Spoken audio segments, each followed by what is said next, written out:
Sa nakaraan nating kwento ay natapos tayo kung saan, matapos ni Lin Yuan makabalik muli sa pagiging isang halimaw, agad nitong inas-ikaso ang mga buwaya.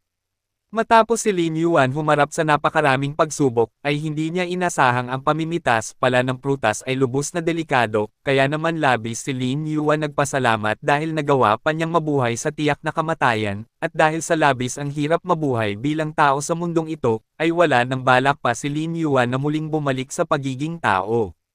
Habang abala ang ating bida sa pagluluto, makikitang ang babae sa kanyang tabi na may sinasabi sa kanya, ngunit mahina ang boses ng babae kaya hindi ito narinig ni Lin Yuan. Bukod pa dyan, sinimulan na rin ng ating bida sindihan ang tumpok ng kahoy. Habang inihiho niya ang buwaya at ahas, ay bigla na lang nagtatalon ang babaeng unggoy. Sabay tinanong ng babae si Lin Yuan kung paano ito nakapag-transform pabalik, dagdag pa ng babae na mukhang tumaas si Lin Yuan kumpara noong silang dalawa ay naglaban. Ipinaliwanag naman ng ating bida ang dahilan kung saan mayabang nitong sinabi sa babaeng ape na dahil sinusunod lang niya ang malusog na pang-araw-araw na gawain, kung saan lahat ng nilalang ay kinakain niya at walang pinipili, kaya naman siya ay tumaas at naging malakas. Ngunit sa isip-isip ni Lin Yuan, ay hindi niya pwedeng sabihin dito ang kanyang sekreto patungkol sa sistema, kaya inilihim ni Lin Yuan ito. Makalipas ang ilang oras, malapit nang matapos ang ating bida maluto ang inihiho niyang nilalang. Maya-maya lang, natapos na rin ang ating bida sa pagluluto, kaya naman kitang-kita sa reaksyon ng dalawang kaibigan ng ating bida ang labis na pananabik. Gaya ng dati, ginawa lang ng ating bidang spaghetti ang inihaw niya. Habang kinakain ni Lin Yuan ang ahas, nasabi pa ni Lin Yuan na nakakakilabot ang naranasan niya sa loob ng tiyan ng nilalang.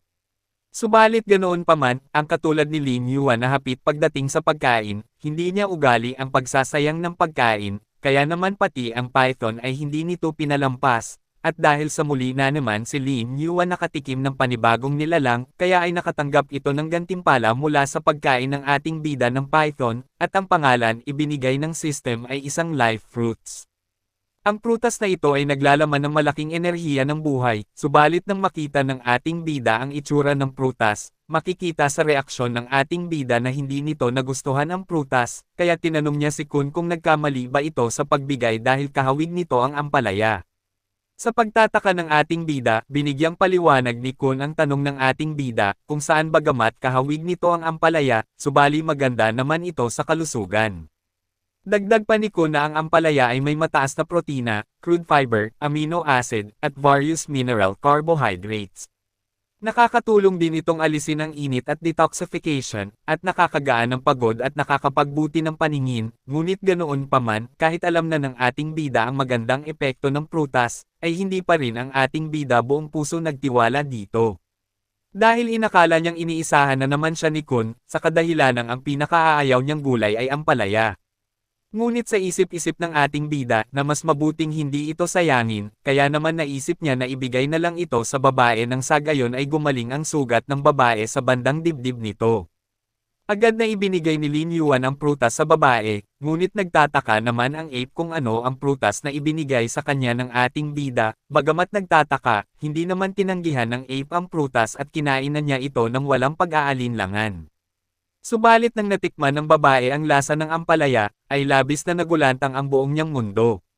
Sa kadahilan ng sobrang sama ng lasa ng prutas, kaya naman ay halos maisuka na ng babae ang kanyang kinain, ngunit maya-maya lang ay biglang naramdaman ng babae ang epekto ng prutas, kung saan ay ang kanyang mga sugat ay biglang naghilom, bukod pa dyan ang sugat pa niya sa dibdib ay bigla na lang itong nawala na para bang hindi ito dumaan sa matinding labanan. At dahil biglang gumanda ang pakiramdam ng babae ay hindi na nito inisip pa ang lasa ng prutas at kinain niya ito na para bang ito ay masarap, hindi rin naglaon ay natapos na rin ang babae sa pagkain, kung saan ay labis itong nakadama ng punong-puno ng enerhiya.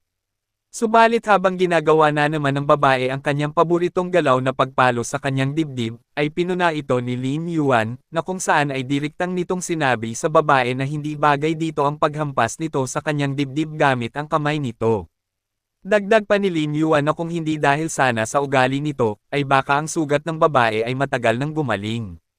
At sa sinabi ng ating bida ay pabahagya ang babae nagtaka, at sabay isiniwalat ng babae sa ating bida ang dahilan bakit nito ginagawa ang paghampas niya sa kanyang dibdib, ay dahil sa pag nakita ng mga nilalang ang kanyang galaw ay ang mga ito'y natatakot, kaya naman ay hindi na niya kailangan pang makipaglaban. Sa pagtataka ni Lin Yuan ay tinanong niya ang babae dahil sa una nilang pagkikita ay bigla na lang nitong inatake siya, kaya naman ay tinanong niya ito patungkol sa bakit bigla siya nitong inatake sa una nilang pagkikita. Kinalaro naman ng babae sa ating bida kung bakit niya ito inatake ito, at dahil sa iniinis siya ng ating bida kaya naman ay agad niya itong inatake. Dagdag pa ng babae na kung sino man ang maglalakas loob na agawin sa kanya ang kanyang pagkain ay makakatikim mula sa kanya ng suntok. At sa mga narinig ni Lin Yuan mula sa paliwanag ng babae ay mas pinili na lang nitong hayaan ang babae dahil batid ng ating bida na may kabuluhan din ang pinagsasabi ng babae.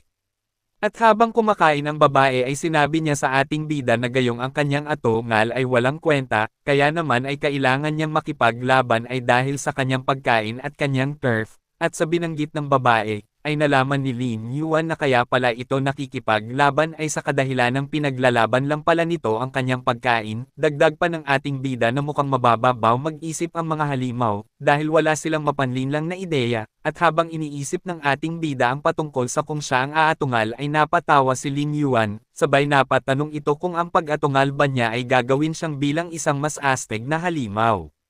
Nasabi pa ng ating bida na kung totoong dragon breath ba ang kanyang inilalabas.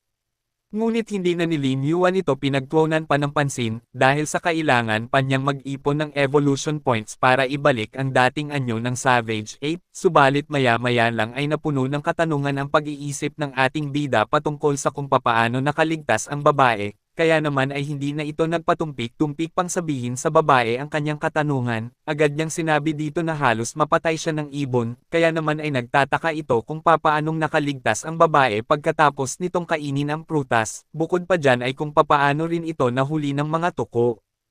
At sa tanong ng ating bida ay hindi naman ito tinanggihan ng babae, kung saan ay binigyang linaw niya ang kaisipan ni Lin Yuan. Sa kung saan matapos siyang pumitas ng prutas ng ilang piraso, ay bigla itong nag-transform, subalit habang nagkukwento ang babae ay bigla na lang itong napahinto sa pagkukwento dahil may ibang pumapasok sa isip ni Lin Yuan, kaya ito'y binato niya ng buto at pag-alit na nitong sinigawan ang ating bida na anong iniisip nito.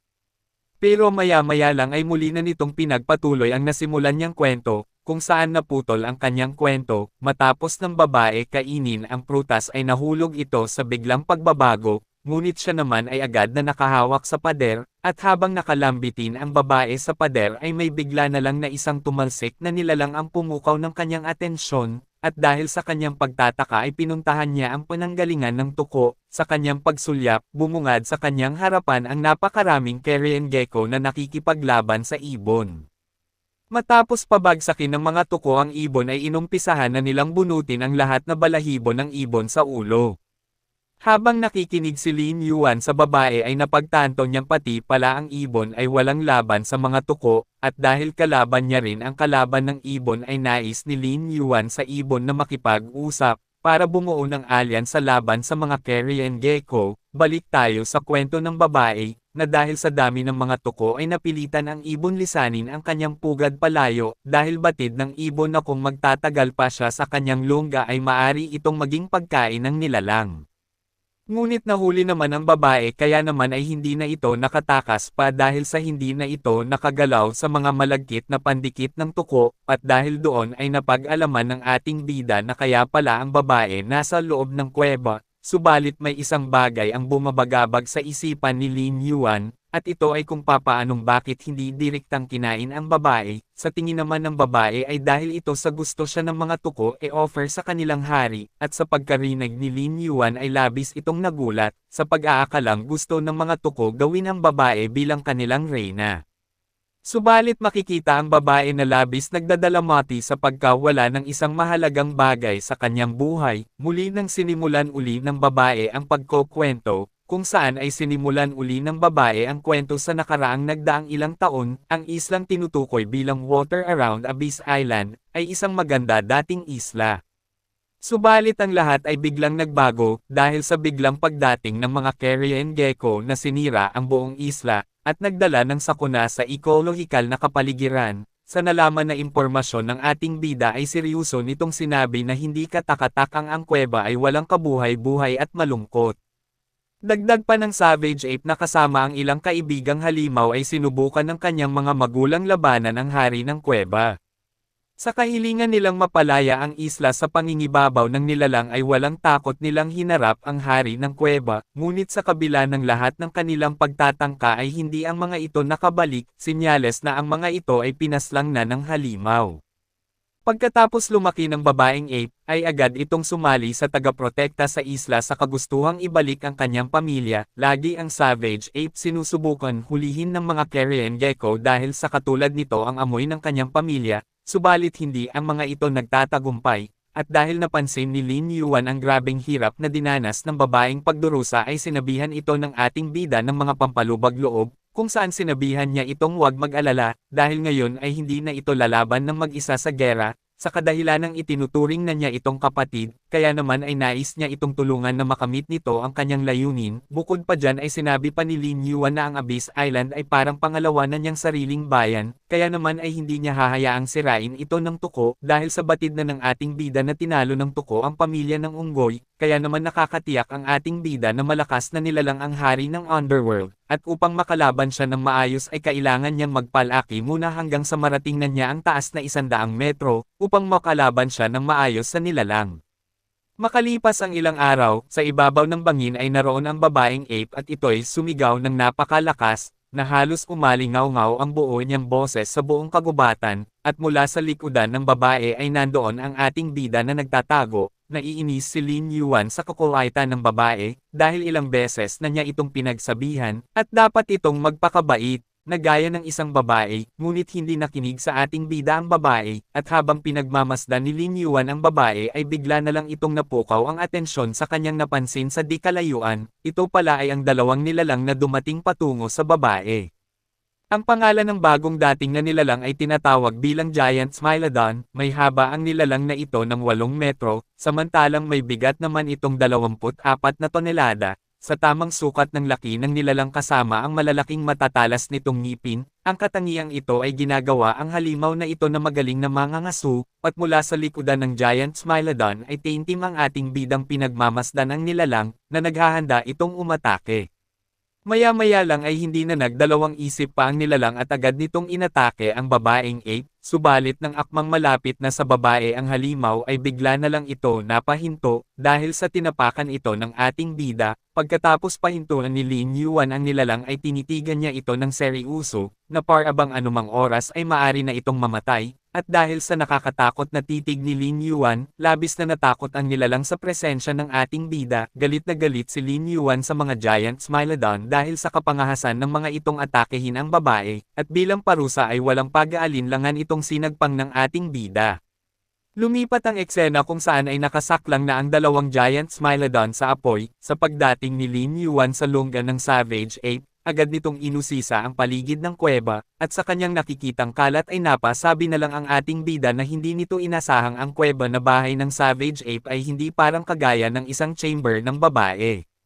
At habang kumakain ng inihaw na karne ang ating bida, sa una ay sinabihan niya muna ang babae na magandang manghuli ng halimaw kasama ito bilang pain. Sabay tinanong ng ating bida ang babae na bakit kakaunti lang ang nilalang dito sa paligid, hindi naman tumanggi ang babae at binigyang linaw niya ang kaisipan ng ating bida, kung saan ay sa una ay talagang maraming ditong halimaw, subalit ang mga ito ay nangunti, dahil sa araw-araw siyang kumakain ng 8 beses, dahilan upang unti-unting bumaba ang bilang ng mga halimaw sa paligid. Nang malaman ng ating bida ang dahilan ay nabigla ito, dahil sa kabaliwan ng babae na kinain lahat ang mga halimaw. Itinuloy pa ng babae ang kanyang paliwanag kung saan ay dahil sa wala ng halimaw sa lugar na ito, ay lumipat naman ito sa ibang lokasyon para manghuli.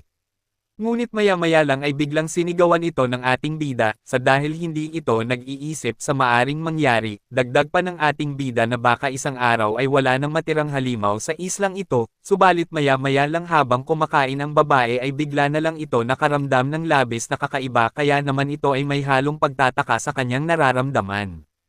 Ang dalawa nang makita ang biglang pagbabago ng ikinikilos ng babae ay labis silang nag-alala dito, kaya naman ay agad ni Lin Yuan ang babae tinanong kung anong nangyayari.